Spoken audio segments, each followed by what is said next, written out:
महाराणा प्रताप और अकबर के बीच की टकराव भारतीय इतिहास का महत्वपूर्ण अध्याय था। विशेषकर 16वीं सदी के अंत में वे दो महत्वपूर्ण व्यक्तियां थीं जिन्होंने अपने समय के राजनीतिक परिदृश्य को आकार दिया।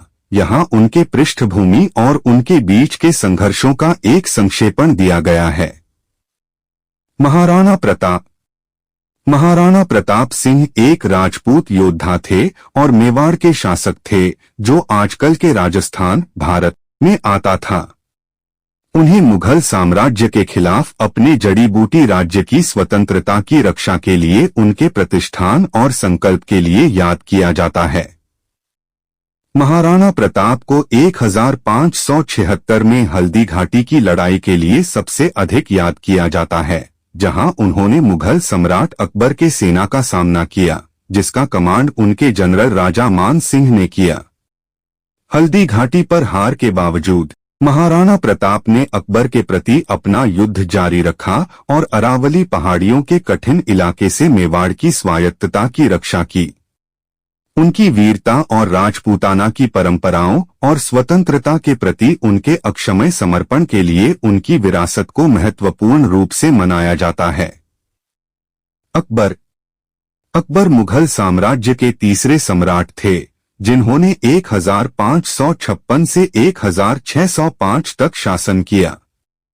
वे भारतीय इतिहास में अपने समय के सबसे सफल और प्रभावशाली शासकों में से एक माने जाते हैं। धार्मिक सहिष्णुता, प्रशासनिक सुधार और सांस्कृतिक संरक्षण के लिए अपने नीतियों के लिए प्रसिद्ध थे। अकबर ने मुगल साम्राज्य का विस्तार करने का लक्ष्य रखा और उनके शासनकाल में कई क्षेत्रों का अधिग्रहण और भारत में मुगल सत्ता का मजबूतीकरण हुआ। उन्होंने धार्मिक सहिष्णुता की नीति को लागू किया और विभिन्न धर्मों के लोगों को अपने प्रशासन में शामिल करने का प्रयास किया। अकबर का प्रशासन उसके प्रभावी और केंद्रीकृत शासन के लिए जाना जाता है, जिसमें जब्त प्रणाली के रूप में जाने वाले राजस्व प्रणाली का उपयोग किया गया। के बीच का संघर्ष दो विभिन्न दुनियाओं और विचारों का टकराव माना जा सकता है। जबकि अकबर ने अपने शासन को केंद्रीकृत करने और विभिन्न समुदायों को एक संगठित साम्राज्य में जोड़ने का लक्ष्य रखा, महाराणा प्रताप ने बाह्य नियंत्रण के खिलाफ जीरो लिया और राजपूतों की परंपराओं और मूल्यों का समर्थन किया।